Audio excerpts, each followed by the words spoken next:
हे दोस्तों नमस्कार। एक बार फिर से स्वागत है आपके अपने यूट्यूब चैनल यूपीट्रिपलसी बाय देव सर पर। तो दोस्तों हमारे इस चैनल पर वीडियो एग्जाम की कंप्लीट तैयारी यहाँ पर चल रही है। देख सकते हैं जीके की भी क्लास है, यूपी जीके की भी क्लास, हिंदी की भी क्लास ये आपकी दी जा रही है। तो ये सीरीज आप लोग पूरी तरीके से कंटिन्यू करिएगा, जिससे क्या हो कि आपका फ्री टाइम में पूरी तरीके से हिस्ट्री, पॉलिटी, ज्योग्राफी जितना भी सब चीज़ें हैं वो कवर हो जाए। गुड इवनिंग सभी को, गुड इवनिंग सभी को, गुड इवनिंग सभी को, नमस्कार सभी को, जय हिंद। तो चलिए फिर आवाज़ मिल पा रही है आप सभी को। तो चलिए स्टार्ट करते हैं। देखिए क्वेश्चन दिया गया है, कह रहा है बृहद सांची स्तूप किस काल से संबंधित है। यहाँ पर जो आंसर होगा क्या हो जाएगा। तो दोस्तों ऑप्शन यहाँ पर बनेगा, ऑप्शन कौन बनेगा जल्दी से बताइए। चलिए बृहद सांची स्तूप ये मौर्य सम्राट अशोक है ना, इसको ऑप्शन डी नंबर हो जाएगा, मौर्य काल से संबंधित है। ये मध्य प्रदेश की राजधानी भोपाल में स्थित है और बृहद सांची मतलब सबसे बड़ा ये आपका स्तूप आपका है। आगे बढ़िए, क्वेश्चन दिया गया है, निम्नलिखित में से किनके बीच तक्षशिला शहर स्थित था। यहाँ पर दिया गया है तक्षशिला शहर जो स्थित है, आपको बताना है कहाँ पर स्थित है। यहाँ पर इसका आंसर आपको 2 को ऑप्शन देना है और 2 को ऑप्शन देगा सिंध और झेलम। इसका आंसर आपका ये नंबर राइट हो जाएगा, ठीक है ना। यहाँ पर आंसर आपका ये नंबर राइट हो जाएगा। दोस्तों तक्षशिला वर्तमान में कहाँ पर है, पाकिस्तान में है और तक्षशिला शहर सिंधु एवं झेलम नदियों के मध्य अवस्थित था। ये भी क्वेश्चन पूछा जाता है, जो तक्षशिला है वहाँ के सिंधु और झेलम नदियों के मध्य अवस्थित था। दोस्तों याद रखिए। और जो तक्षशिला था, तक्षशिला ये शैक्षिक मतलब शैक्षिक केंद्र हुआ करता था। ये विश्वविद्यालय बहुत प्रसिद्ध था। अगला क्वेश्चन दिया गया है कि देवनामप्री नाम किसे दिया गया था। देवनामप्री नाम किसे दिया गया था। दोस्तों यहाँ पर जवाब हो जाएगा अशोक। किसका नाम दिया गया था, अशोक को नाम दिया गया था। देवदृषि भी कहा जाता है। यहाँ पर आगे बढ़िए, क्वेश्चन दिया गया है कि अशोक के आक्रमण के दौरान कलिंग अर्थात जो पूर्वी प्रांत की राजधानी थी वो आपकी कौन थी। अशोक के आक्रमण के दौरान कलिंग अर्थात पूर्वी प्रांत की जो राजधानी थी वो आपकी कौन थी। 4 को ऑप्शन देना है। दोस्तों यहाँ पर आंसर आपका डी हो जाएगा, आपका तोसली थी। क्या थी, तोसली। इसका आंसर आपका राइट हो जाएगा, तोसली राजधानी थी। तोसली जो कि आपके उड़ीसा को कहते थे, उड़ीसा को ही कहा जाता था। अगला आपसे यहाँ पर दिया गया है, निम्नलिखित में से कौन सा अशोक के साम्राज्य अधीन नहीं था। तो अशोक के साम्राज्य में दोस्तों कश्मीर भी था, गुर्जर भी था, कर्नाटक भी था, लेकिन कामरूप नहीं था। दोस्तों कामरूप नहीं था। दोस्तों याद रखिए, कामरूप इसमें सम्मिलित नहीं था। तो ऑप्शन क्या बनेगा, डी नंबर इसका राइट हो जाएगा। ये असम को कहा जाता है वर्तमान में। कामरूप जो है ये आपका असम का पुराना नाम है, ठीक है, असम का पुराना नाम है। आगे बढ़िए, क्वेश्चन आपसे अगला पूछा गया है कि अशोक के कौन से, कह रहा है अशोक के कौन से शिलालेख में ब्राह्मी लिपि का प्रयोग नहीं किया गया है। कह रहे हैं सर साफ नहीं दिखाई रहा। इतना साफ दिख रहा होगा, थोड़ा क्वालिटी बढ़ा लीजिएगा। सबको तो दिख रहा है, आपको नहीं दिख रहा है। बताइएगा अशोक के कौन से शिलालेख में ब्राह्मी लिपि का उपयोग या प्रयोग नहीं किया गया था। दोस्तों यहाँ पर 6 नंबर की अगर बात किया जाए तो जो आपका सहबाजगढ़ी अभिलेख है, क्या सहबाजगढ़ी अभिलेख, आपको याद होगा कि अशोक के 14 अपराध अभिलेख थे और जो सहबाजगढ़ी था और आपका मनसेरा अभिलेख, सहबाजगढ़ी अभिलेख और एक आपका पड़ता है मनसेरा अभिलेख। ये लेखो खरोष्ठी लिपि में लिखे गए थे। किसमें, खरोष्ठी लिपि में लिखे गए थे। जो सहबाजगढ़ी है या पाकिस्तान के पेशावर जिले में है, याद रखिएगा। आगे बढ़िए, क्वेश्चन दिया गया है, कैराब से विशाख दत्त द्वारा रचित या लिखित मुद्रा राक्षस कौन सी भाषा में लिखी गई है। दोस्तों विशाख दत्त द्वारा रचित एक रचना है मुद्रा राक्षस और ये संस्कृत भाषा का एक नाटक है। दोस्तों ऑप्शन सी हो जाएगा, ये संस्कृत भाषा का नाटक है जिसकी रचना चौथी सदी में ये आपकी की गई थी, लगभग उत्तरार्ध में की गई थी। अगला दिया गया है, अशोक के प्रधान शिलालेखों में सबसे बड़ा शिलालेख इनमें से कौन सा है। चलिए 8 का जो आंसर बनेगा उससे हो जाएगा 13वां अभिलेख जो आपका है। दोस्तों याद रखिएगा, ये सबसे बड़ा अभिलेख आपका माना जाता है ना। और इसमें अशोक के कलिंग विजय जो अभिषेक के 8 वर्ष बाद युद्ध लड़ा गया था उसका वर्णन इसी में देखने को मिलता है। अगला, निम्नलिखित में से मौर्य कला का सर्वोत्तम प्रतिमान कौन सा है। तो मौर्य कला दोस्तों जाना जाता है स्तंभ के लिए। किसके लिए, तो आपके स्तंभ के लिए जाना जाता है, जिसमें अशोक द्वारा धम्म के प्रचार हेतु स्थापित करवाए गए थे। आगे बढ़िए, क्वेश्चन आपसे अगला पूछा गया है कि मौर्य अर्थव्यवस्था मुख्य रूप से निर्भर थी। मौर्य अर्थव्यवस्था जो निर्भर थी दोस्तों किस पर थी, तो कृषि अर्थव्यवस्था पर आधारित थी। यहाँ पर आंसर आपका ये नंबर राइट हो जाएगा, ठीक है। एक बात याद रखिएगा कि मौर्य अर्थव्यवस्था कृषि पर थी। भूमि कर जिसे भाग कहा जाता था, भूमि कर जिसे भाग कहा जाता था, यह राजस्व का प्रमुख कर हुआ करता था और यह उत्पादन का 1/6 होता था। जो आपका भाग कर है यही कृषि कर हुआ करता था और ये उत्पादन का 1/6 हुआ करता था। अगला क्वेश्चन यहाँ पर देखो दिया गया है, कह रहा है आपसे अशोक का सिंह चतुर्भुज स्तंभ शीर्ष एक स्तंभ पर था। तो यहाँ पर देखिए 11 का ऑप्शन बनेगा, डी नंबर सारनाथ में है। जो सिंह चतुर्भुज है वो कहां पर है, तो आपके सारनाथ में है। आगे बढ़िए, क्वेश्चन आपसे अगला पूछा गया है, यहाँ पर आगे बढ़िए, क्वेश्चन दिया गया है कि सम्राट अशोक का कौन सा शिलालेख कलिंग पर उनकी विजय का उल्लेख करता है। यहाँ पर आंसर क्या हो जाएगा? यहाँ पर इसका आंसर है 12 नंबर में ऑप्शन डी, आपके 13वां अभिलेख, अभी हमने बताया था 13वां अभिलेख हो जाएगा। अगला दिया गया है मेगास्थनी जिन्होंने भारत के बारे में प्रसिद्ध ग्रंथ इंडिका लिखी, या मूल रूप से किस देश के थे? तो ये बताएगा कि मेगास्थनी जो थे वो आपके कहाँ के थे? तो आपके ग्रीस के थे। कहाँ के थे? ग्रीस। ग्रीस किसे कहते थे? यूनान को कहा जाता था। किसे कहा जाता था? यूनान को कहा जाता था। ग्रीस को जो कहा जाता था, यूनान को कहा जाता था। आगे बढ़िए, क्वेश्चन दिया गया है कि मौर्यकालीन भारत के विवरण वाली इंडिका के लेखक कौन है? इंडिका को जो लिखा है वो लिखा था मेगास्थनीज ने। किसने? मेगास्थनीज ने लिखा था। और ये मौर्यवंशी समाज और उनकी संस्कृति की जानकारी मिलती है, मतलब मौर्य वंश जो था तो उनके समाज के, उनके कल्चर के बारे में वो मिलता है, इंडिका में ही देखने को मिलता है। अगला, निम्नलिखित में से कौन सा जोड़ा सही नहीं है? कौन सा जोड़ा सही नहीं है? कह रहा है कि 261 में जो आपका ईस्वी पूर्व में कलिंग हुआ था, सही है। और 78 ईडी जो कि शक समझ की शुरुआत की गई थी, सही है। 622 मुस्लिम युग की शुरुआत हुई थी, यहाँ पर ये भी सही है। और औरंगजेब की मृत्यु दिया गया है 1709 दिया है, जबकि गलत है, क्योंकि 1707 को मृत्यु हुई थी औरंगजेब की। 1707 में मृत्यु हुई थी, अहमदनगर में हुई थी, है ना। तो यहाँ पर गड़बड़ी है, ऑप्शन डी नंबर गड़बड़ दिया गया था। आगे आते हैं, यहाँ पर दिया गया है, कह रहे गुप्त काल की प्रसिद्ध महिला शासिका इनमें से कौन थी? यहाँ पर जवाब देना है कि गुप्त काल की प्रथम महिला शासिका इनमें से कौन थी। इसका आंसर है राइट क्या हो जाएगा? चलिए, राइट आंसर यहाँ पर हो जाएगा प्रभावती गुप्त। क्या हो जाएगा? प्रभावती गुप्त, इसका जो आंसर है राइट हो जाएगा। और ये गुप्त सम्राट जो चंद्रगुप्त द्वितीय थी, उनकी पुत्री थी, है ना। और इनका जो विवाह कराया गया था वो रुद्रसेन द्वितीय की पत्नी थी, ठीक है। रुद्रसेन द्वितीय से इनका विवाह हुआ था। अगला है अभिज्ञान शकुंतलम किताब के लेखक इनमें से कौन है?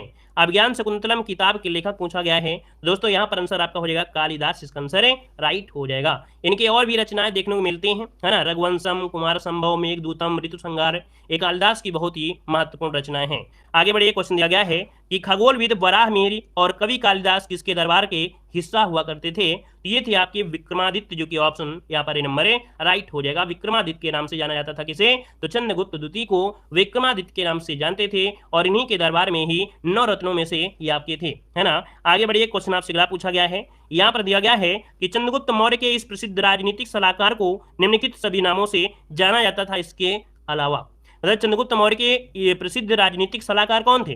तो आप कहेंगे कौटिल्य थे, कौटिल्य को चाणक्य भी कहते थे, और क्या कहते थे? और कहते थे विष्णुगुप्त, लेकिन समुद्रगुप्त नहीं कहते थे भाई, समुद्रगुप्त इनको नहीं कहते थे। तो आपका जवाब डी नंबर इसका राइट हो जाएगा। समुद्रगुप्त अलग था, समुद्रगुप्त को भारतीय नेपोलियन के नाम से जानते थे, है ना। यहाँ पर आगे बढ़िएगा कि भारतीय इतिहास में धन्वंतरी कौन थे? नाम सुना होगा धन्वंतरी। दोस्तों 5 का जो ऑप्शन बी हो जाएगा। चंद्रगुप्त विक्रमादित्य की सभा को शोभित करने वाले प्रसिद्ध चिकित्सक थे। उस समय चिकित्सक हुआ करते थे जो चंद्रगुप्त विक्रमादित्य की सभा में थे, धन्वंतरी ये चिकित्सक थे। आगे बढ़ते हैं, क्वेश्चन दिया गया है कि भारत का नेपोलियन किसे कहा जाता है? चलिए, भारत का नेपोलियन किसे कहा जाता है? यहाँ पर 6 को ऑप्शन में से क्या हो जाएगा दोस्तों? 6 को ऑप्शन से हो जाएगा समुद्रगुप्त। क्या बन जाएगा? समुद्रगुप्त, इसका आंसर है यहाँ पर राइट हो जाएगा, ठीक है। चलिए, यहाँ पर आगे बढ़िए, क्वेश्चन आपसे दिया गया है, इलाहाबाद का अशोक स्तंभ किसके शासन के बारे में सूचना प्रदान करता है? तो ये आपके समुद्रगुप्त के बारे में ही सूचना प्रदान करता है। ऑप्शन यहाँ पर नंबर राइट हो जाएगा, मतलब उसके शासन के बारे में बताता है। अगला है प्रयाग प्रशिष्ट किसके सैन्य अभियान के बारे में जानकारी देता है? प्रयाग प्रशिष्ट किसके सैन्य अभियान के बारे में है? तो ये ऑप्शन भी हो जाएगा समुद्रगुप्त। क्या हो जाएगा? बी नंबर समुद्रगुप्त, इसका आंसर राइट हो जाएगा। अगला है निम्नलिखित में से किस गुप्त शासन ने हूणों पर विजय प्राप्त किया था? यहाँ पर देखिए, कह रहा है किस गुप्त शासन काल में ने हूणों पर विजय प्राप्त किया था? ये स्कंदगुप्त था। कौन? स्कंदगुप्त। यहाँ पर आंसर आपका बी नंबर हो जाएगा। अगला है शक विजेता किसे कहा जाता है? शक विजेता किसे कहते हैं दोस्तों? शक विजेता। यहाँ पर आंसर डी हो जाएगा चंद्रगुप्त द्वितीय। क्या हो जाएगा? कि चंद्रगुप्त द्वितीय अर्थात गुप्त सम्राट में चंद्रगुप्त द्वितीय विक्रमादित्य को शक विजेता कहा जाता है, क्योंकि इन्होंने शकों को हराया था, है ना। इसी कारण जब शक को हरा कर आए थे तो चंद्रगुप्त को सकार भी कहा जाता है। क्या? इन्हें सकार भी कहा जाता है। आगे बढ़िए, क्वेश्चन आपसे अगला पूछा गया है, कह रहा है फायान किसके शासनकाल में भारत आया था? चलिए, यहाँ पर जवाब देना है। क्वेश्चन आपसे कह रहा है, यहाँ पर कह रहा है कि फायान किसके शासनकाल में भारत आया था? 11 का ऑप्शन देना है। यहाँ पर राइट आंसर क्या हो जाएगा? चलिए दोस्तों, 11 की अगर बात किया जाए तो ऑप्शन सी हो जाएगा आपका चंद्रगुप्त द्वितीय। क्या हो जाएगा? चंद्रगुप्त द्वितीय, इसका जो आंसर है यहाँ पर राइट हो जाएगा, ठीक है। आगे बढ़िए, क्वेश्चन दिया गया है, कह रहा है कि गुप्त स्वर्ण मुद्रा को कहा जाता था। गुप्त समय में स्वर्ण मुद्रा को क्या कहते थे? यहाँ पर आंसर जो आपका बी नंबर हो जाएगा दीनार। क्या कहते थे? दीनार, ऑप्शन बी बनेगा। अगला है गुप्त संवत की स्थापना किसने की थी? गुप्त संवत की स्थापना किसने किया था?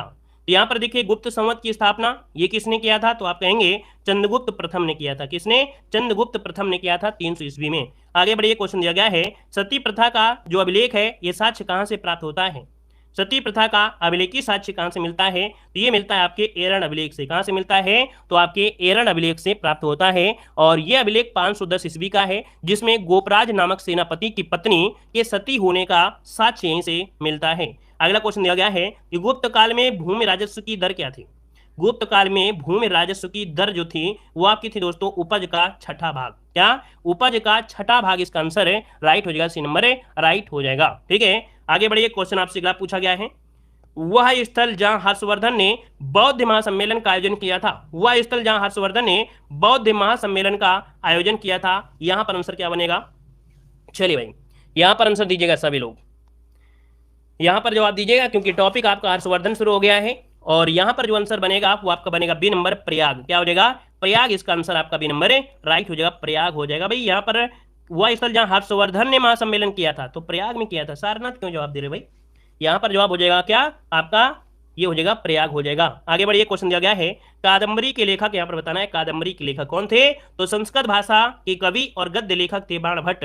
ऑप्शन यहाँ पर आपका डी नंबर है, राइट हो जाएगा। अगला, कन्नौज से पूर्व हर्षवर्धन कहाँ का शासक था? कन्नौज से पूर्व हर्षवर्धन कहाँ का शासक था दोस्तों? यहाँ पर जवाब हो जाएगा डी नंबर, थानेश्वर। क्या हो जाएगा? थानेश्वर इसका आंसर है, राइट हो जाएगा। ये 16 वर्ष की अवस्था में दोस्तों, 16 वर्ष की अवस्था में क्या हुआ था? ये गद्दी पर बैठा था, थानेश्वर की गद्दी पर बैठा था, और उस समय जब इसकी आयु थी वो आपकी 16 वर्ष थी। ठीक है, यहाँ पर आगे बढ़िए, क्वेश्चन दिया गया है कि हर्षवर्धन ने 5 इंडीज को अपने नियंत्रण में लिया था, इनमें से कौन 5 इंडीज में था? दोस्तों यहाँ पर देख सकते हैं कि जो आपका है यहाँ पर पंजाब, कन्नौज, बंगाल, बिहार और उड़ीसा। पंजाब, कन्नौज, बंगाल और बिहार, उड़ीसा ये आपकी इसी के अंतर्गत आपके होते थे, है ना। यहाँ पर आगे बढ़िए, क्वेश्चन आपसे अगला पूछा गया है, यहाँ पर दिया है निम्नलिखित में से किस क्रम में भारत आए थे? यहाँ पर आपको बताना है कि कौन किस क्रम में भारत यहाँ पर आए थे। चलिए भाई, जवाब दीजिए इसका आंसर। ये पेट एग्जाम में पूछा भी गया था, 2021 पेट एग्जाम में पूछा भी आ चुका है। तो यहाँ पर देखो, सबसे अगर देखा जाए तो यहाँ पर देखिए फायान आया था, है ना। यहाँ पर देखो आया था फायान, और फायान के बाद इसमें से आपके फायान के बाद देखिए ह्वेनसांग, फिर इसके बाद टामसरो, है ना। फायान देखो, फिर ह्वेनसांग, फिर आपका टामसरो, बिल्कुल इजी है। मतलब यहाँ पर जो आंसर बनेगा 5 नंबर में वो आपका सी बनेगा, सेकंड, थर्ड, और यहाँ पर कौन सा? यहाँ पर ये हो जाएगा फर्स्ट, क्योंकि फायान ये आपका आया था गुप्त समय में, ह्वेनसांग हर्षवर्धन के समय, और टामसरो आया था तो अंग्रेजों के समय आया था ना। तो यहाँ पर क्या बनेगा? यहाँ पर सेकंड, थर्ड और फिर फर्स्ट होगा। तो इसका आंसर आपको सी लगाना है, बी क्यों लगा रहे हैं भाई? ठीक है, चलिए आगे बढ़िए, क्वेश्चन आपसे अगला पूछा गया है। यहाँ पर दिया गया है कि हर्षवर्धन के समय की सूचनाएं किसकी पुस्तकों में निहित हैं? हर्षवर्धन के समय की जो सूचनाएं हैं वो किसकी पुस्तकों में मिलती हैं? तो ये मिलते हैं आपके कल्हड़। इसका जो 6 ऑप्शन बनेगा वो भी हो जाएगा कि हर्षवर्धन के समय की जो सूचनाएं हैं वो कल्हड़ की राज तरंगणी में मिलती हैं, कल्हड़ की राज तरंगणी में मिलती हैं। ऑप्शन बी नंबर है, राइट हो जाएगा। अगला है हर्षचरित नामक पुस्तक किसने लिखी है? हर्षचरित नामक पुस्तक जो लिखा है वो किसने लिखा है? दोस्तों आपका आंसर भी हो जाएगा बाणभट्ट। क्या हो जाएगा? बाणभट्ट, ऑप्शन बी हो जाएगा। अगला है हर्ष के साम्राज्य की राजधानी कहाँ थी? हर्ष के साम्राज्य की राजधानी कहाँ थी? 8 को ऑप्शन देना है, ये कन्नौज, इसको ऑप्शन नंबर राइट हो जाएगा, कन्नौज हो जाएगा। आगे बढ़िए, क्वेश्चन दिया गया है नर्मदा नदी पर सम्राट हर्षवर्धन के दक्षिणवर्ती अग्रगमन को किसने रोका था? नर्मदा नदी पर सम्राट हर्षवर्धन के दक्षिणवर्ती अग्रगमन को किसने रोका? मतलब ये पूछ रहा है कि नर्मदा नदी के किनारे हर्षवर्धन ने युद्ध किया था, और इसमें क्या हुआ था, ये दक्षिण की ओर जाने के लिए प्रयास कर रहा था हर्षवर्धन, लेकिन दक्षिण की ओर नहीं जा पाया था। इनके इस अभियान को, ये कह सकते हैं इस कोशिश को रोक दिया था। इसका नाम है यहाँ पर पुलकेशन द्वितीय। क्या? पुलकेशन द्वितीय, इसका ऑप्शन यहाँ पर ए नंबर है, राइट हो जाएगा, ए नंबर है, राइट हो जाएगा। ठीक है भाई, चलिए यहाँ पर आगे बढ़िए, क्वेश्चन आपसे अगला पूछा गया है। यहाँ पर दिया गया है ह्वेनसांग किसके शासनकाल में भारत आया था? ह्वेनसांग किसके शासनकाल में भारत आया था? तो ऑप्शन क्या कहेंगे कि आपके हर्षवर्धन के समय आया था। हाँ से ह्वेनसांग, हाँ से हर्षवर्धन, ऑप्शन डी बनेगा। अगला, ह्वेनसांग का समकालीन चीनी शासक इनमें से कौन था? ह्वेनसांग के समकालीन चीनी शासक इनमें से कौन था? तो दोस्तों इसका ऑप्शन हो जाए आपका ताई सुई। क्या नाम है? ह्वेन-सांग के समय चीनी शासक पूछा है, तो ह्वेन-सांग के समय चीनी का जो शासक था वो था आपका ताई-युंग। क्या? ताई-सुंग। क्या था नाम? ताई-सुंग इसका आंसर है, राइट हो जाएगा। आगे बढ़िए, क्वेश्चन आपसे अगला पूछा गया है, कह रहे चीनी यात्री ह्वेन-सांग ने किस विश्वविद्यालय में अध्ययन किया था? यहाँ पर आंसर हो जाएगा आपके नालंदा विश्वविद्यालय में इन्होंने अध्ययन किया था। और यहाँ पर देखिए कुछ लोग यहाँ पर ए दे रहे हैं, ए नहीं होगा भाई, यहाँ पर आंसर जो आपका बनेगा वो आपका नालंदा होगा, है ना। नालंदा जो कि आपके बिहार में आप लोग जानते हैं, अब इसमें क्या दिक्कत आपको है। आगे बढ़िए, क्वेश्चन आपसे अगला पूछा गया है, यहाँ पर दिया है कि किस चीनी यात्री ने भीनमाल की यात्रा की थी? किस चीनी यात्री ने भीनमाल की यात्रा किया था? तो ये किया था आपके ह्वेन-सांग ने किया था। किसने? ह्वेन-सांग ने भीनमाल की यात्रा किया था। दोस्तों ह्वेन-सांग को यात्रियों का राजकुमार कहा जाता है, याद रखिएगा। तो ह्वेन-सांग को यात्रियों का राजकुमार भी कहा जाता है, क्वेश्चन भी पूछा जाता है। आगे बढ़िए, कह रहा है सी यूकी नामक यात्रा निम्नलिखित में से किससे जुड़ा हुआ है? दोस्तों ये आपकी जो कह सकते हैं एक प्रकार से रचना है वो आपके ह्वेन-सांग की है। क्या? सी यूकी नामक एक किताब है, उसमें अपनी यात्रा का विवरण किया है ह्वेन-सांग ने। यहाँ पर जो फायान थे, फायान की पुस्तक का नाम था फोक्यूकी, है ना, फोक्यूकी नाम था। तो इसका आंसर आपको देना है डी नंबर। अगला है कि बाण ने थानेश्वर नगरी की को अतिथियों के लिए भूमि बताया है। कह रहा है कि बाण ने थानेश्वर नगरी को अतिथियों के लिए बताया है। क्या बताया है? चिंतामणि भूमि बताया है। बाण ने थानेश्वरी नगरी को अतिथियों के लिए चिंतामणि भूमि बताया है। ऑप्शन यहाँ पर डी नंबर राइट हो जाएगा। अब ये क्या है, नया क्वेश्चन पढ़ रहे हैं तो याद रखिए कि बाण ने थानेश्वरी नगरी जो कि अतिथियों के लिए चिंतामणि भूमि बताया है, और व्यापारियों के लिए लाल भूमि। क्या? जो व्यापारी लोग थे, व्यापारी लोग थे, तो व्यापारी लोगों के लिए इसे लाल भूमि कहा गया है। क्या? लाल भूमि जो कहा गया है वो व्यापारियों के लिए और अतिथियों के लिए चिंतामणि भूमि कहा गया था। आगे बढ़िए, क्वेश्चन आपसे अगला पूछा गया है जो कि अगले टॉपिक की ओर हम लोग आ चुके हैं। यहाँ पर देख सकते हैं कि प्रसिद्ध विरूपाक्ष मंदिर दिया गया है। ये जो मंदिर है वो आप विरूपाक्ष यहाँ पर कर लीजिएगा, ठीक है, इसको विरूपाक्ष कर लीजिएगा। ये विरूपाक्ष मंदिर है, प्रसिद्ध विरूपाक्ष मंदिर। ये कहाँ पड़ता है? यहाँ पर जवाब देना है आपका आंसर में से राइट क्या हो जाएगा, इसका आंसर देना है। दोस्तों विरूपाक्ष मंदिर ये आप कहेंगे कि आपके हम्पी आप लोग जानते हैं, हम्पी जो कि कर्नाटक में अवस्थित है, और यह मंदिर भगवान शिव को समर्पित है।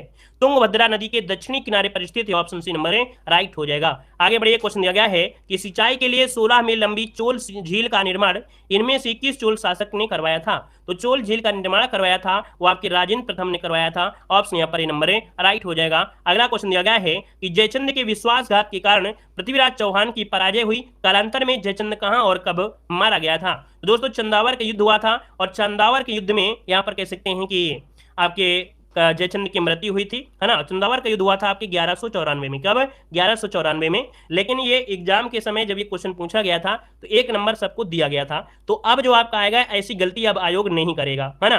तो इसके अनुसार से तो हम डी कर सकते हैं, इनमें से कोई नहीं, क्योंकि 1194 और आपका चंदावर ये चीज आपको याद होना चाहिए, है ना। क्या? 1194 चंदावर होना चाहिए। लेकिन 2016 में जब ये क्वेश्चन आया था तो उसमें से इसको सही कराया गया था, लेकिन बाद में 1 नंबर सबको दिया गया था, हाईकोर्ट में क्वेश्चन गया था। ठीक है, आगे बढ़िए, क्वेश्चन आपसे अगला पूछा गया है। यहां पर दिया है पाल साम्राज्य भारत के किस हिस्से से संबंधित है? पाल साम्राज्य भारत के किस हिस्से से संबंधित है? दोस्तों यहां पर आंसर आपका बी हो जाएगा, पूर्वी हिस्से से है पाल साम्राज्य। दोस्तों पाल साम्राज्य पूर्वी हिस्से, जैसे बंगाल है, बिहार है, वहां पर इससे संबंधित थी। पाल वंश की स्थापना पूछे कि पाल वंश की स्थापना किसने किया था? तो गोपाल ने किया था, और इस वंश का सबसे प्रतापी राजा था धर्मपाल, जिसने नालंदा विश्वविद्यालय, विक्रम विश्वविद्यालय की स्थापना करवाया था। यहां पर आगे बढ़िए, क्वेश्चन आपसे अगला पूछा गया है कि 12वीं शताब्दी के आरंभ में दिल्ली पर किसका शासन था? 12वीं शताब्दी के आरंभ में दिल्ली पर जो शासन था दोस्तों वो तोमर वंश का था। किसका? तोमर वंश। यहाँ पर आंसर आपका ए नंबर राइट हो जाएगा। और अगर क्वेश्चन ये पूछे कि वो इस वंश का जो शासक था अनंगपाल, अनंगपाल जो कि दिल्ली को बसाया था। ठीक है, आगे बढ़िएगा कि चोल अभिलेखों के अनुसार जैन सभाओं को दान में दी जाने वाली भूमि क्या कहलाती थी?